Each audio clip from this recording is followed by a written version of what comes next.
Okay, we're going to talk about reflection now, and when you have a reflection question, there is a mirror line. You can see this line running down the middle of the graph paper, but of course it can be in several positions. It could be diagonal, or it could be horizontal, or back to our original vertical.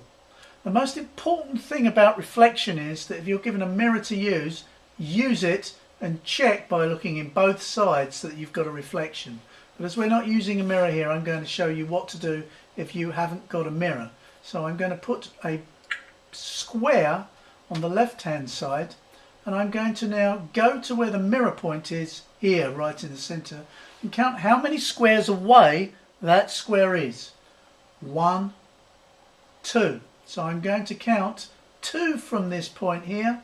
1, 2. And I guess that my reflected square comes at that point. So I'm just going to check across. Here's 2 squares from there and 2 squares from here. That looks like a good reflection to me. So let's put another square in. I'm going to go to my mid reflection point here and count 1 square away, 1 square. And then let's put another square here. And this one is 1 away from the middle, so this will be 1 away from this midpoint. And another square here, go to the midpoint here and count another 1 square.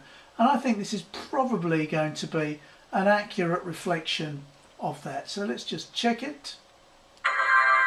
Absolutely right. So we're going to start again, but we're going to change our reflection point.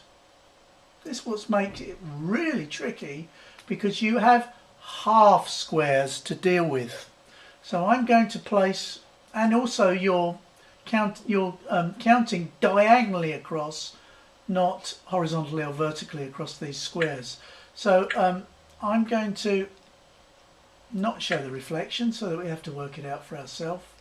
I'm going to put a square here. Now I can see that this square is diagonally 1 square away from the mirror line. So now I'm going to go across this mirror line on the other side, diagonally 1 square, and place it in. Let's place another one in. And of course the temptation, if you're finding reflections, is just to have a guess, but you've really got to do this systematically. So I'm going to count how many diagonal squares that one I've just put in is from this reflection point. 1, 2. So I'm going to count 1, 2 from this reflection point here. 1, 2 into the corner.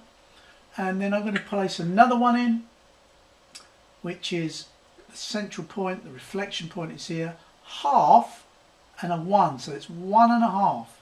Half and then 1. And then the next one's my square. And I'm going to just check that that's the correct answer. Yes, it is. I feel I've been quite successful at that.